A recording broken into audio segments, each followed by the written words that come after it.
The woman had just finalized the divorce paperwork with her ex-husband. The next moment, to spite her ex, she immediately found another man to marry. After leaving the Civil Affairs Bureau, the woman promptly pulled out the marriage certificate and flaunted it in front of her ex-husband, declaring that from now on they would live without interfering in each other's affairs. Having said that, she swept off arm in arm with her new husband. After they added each other's contact information, the woman immediately brought a moving company to her ex-husband's house and instructed the workers to remove every single item from the home, not leaving even the toilet behind. Hearing the commotion, the ex-husband's mother rushed out to stop them, accusing the woman of having no right to take anything from the house. The woman insisted that since she had bought the items, she naturally had the right to move them. At that moment, her daughter came over and reminded her that grandma's hair had also been paid for and planted by the woman. Without another word, the woman removed all of her mother-in-law's possessions.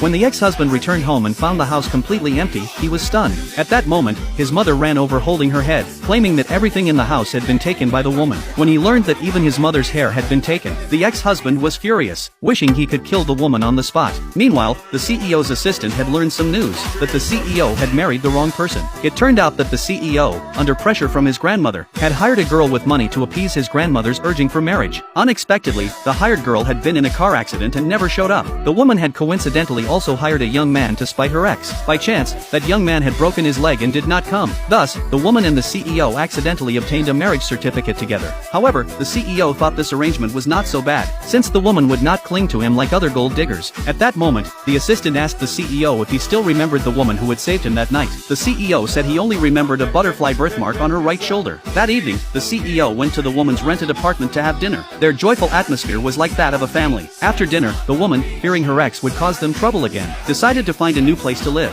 She happened to make this call just outside, where the CEO overheard. The CEO offered that his friend had an unused property nearby, which was also close to the child's school. The woman was immediately delighted, saying she would go see the house after work tomorrow. Soon, the next day arrived. The CEO led them to his friend's villa. The mother and daughter looked at the luxurious scene before them in astonishment, exclaiming that it was their dream castle. Later, while the CEO was packing luggage, he inadvertently recognized the woman in a photo, noting that the birthmark matched exactly the one of the woman who had saved him. At once, the CEO suspected that his wife was the same woman from 7 years ago. He then ordered his assistant to investigate the woman's background. That evening at dinner, the CEO couldn't help but ask the woman where she had been on July 30th 7 years ago. The woman explained that night had been her honeymoon with her ex-husband. Upon hearing this, the CEO immediately dismissed his doubts, reasoning that she could not have been with him on his wedding night. The next day, the CEO asked his assistant to arrange for the woman to work at the company. The woman was assigned to the design department of the company. The head of the design department already had a grudge against the woman. She knew she hadn't even been to college.